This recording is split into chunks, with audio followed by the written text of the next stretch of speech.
Kivunanyizibwa kutendeka abavubuka emirimu gy'ebyemikono. Ki Presidential Initiative on Skilling a Boy and Girl Child bakubiriza abazadde okufaayo batendeka abaana baabwe emirimu gy'ebyemikono kiyambe ku kumalawo ebbula ly'emirimu. Bino byogedde ku Faith Katana bw'abadde akulembeddemu kakuyege ow'okukuwuula abazadde n'abaana okujja basome mu lusoma olugenda okutandika ennaku z'omwezi 13 omwezi guno.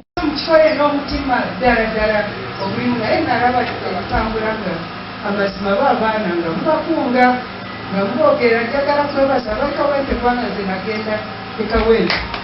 Bano batalazza amagombolola 5 agakola Kampala nga bayita abaana okujja okwewandiisa ku matabi gaabwe omwenda okwetooloola Kampala basobole okutendekebwa era nga balabiddwako nga batimba ebipande bakiranga bwe basaba abazadde okuleeta abaana okusoma ebyemikono. I was roundabout Warigaro Parish Community Hall, Butikwa Parish Catholic Church, Kigontinda, ne Makerere Kiwani Community Hall. Okwewandiisa n'okutendekebwa bya bwereere.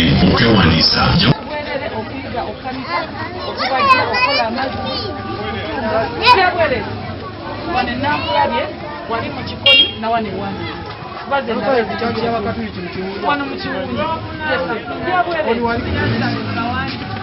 byabwerere noteekamu yadde enkumi abamu ku bakulembeze abakulembeddemu enteekateeka eno nga basinziira mu ggombolola y'e Lubaga bakunze abavubuka okugyettanira. Olwaleero tuli mu Lubaga division nga tutalaga okunoonya abaana ba ghetto abo abaagala okusoma ebyemikono ku bwereere.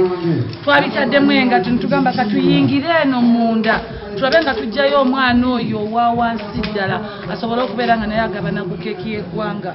Tuli wano mu Lubaga essaawa eno tuli mu Nabulagala tuvudde Nankulabye kati tuno tugenda Lusaze tumaye tudde Kulubya tudde Erugala kwegamba tuliwo okubunyisa enjiri y'omukulembeze w'eggwanga gye yateekawo nti abaana abawala n'abalenzi balina okusoma ebyemikono ku bwereere era nkuba omulanga abo bonna bonna be tutannatuukako nti bambi ennaku z'omwezi nga 13 olw'okuna olujja tubukeereze skilling kubanga obeera bosi wa bosi.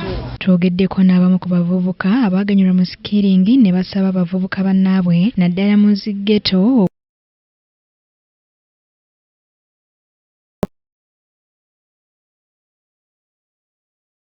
akolera lengi oli nali sirina mulimu naye kati nafuna omulimu kuba kati ntunga ekyalaani nsobola okuyingizaawo akasente akambeezaawo kubanga luli nali ndi awo nga sirina kyenkola ne mpulira ekirango nga bagamba mujje mwewandiise mugende musome ebyemikono. Kisa kye Tekla yakusakidde eggulire lino Crackeye TV amalindire.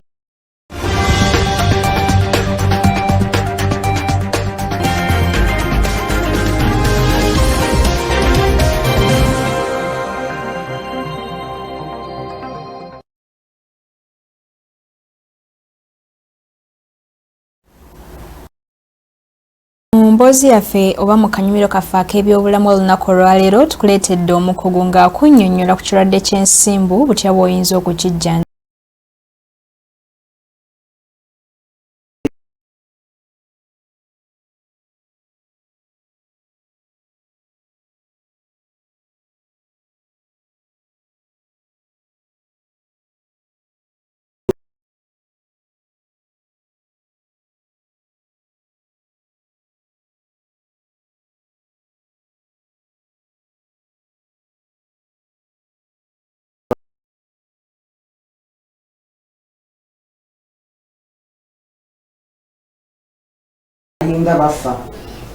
Balinga bafa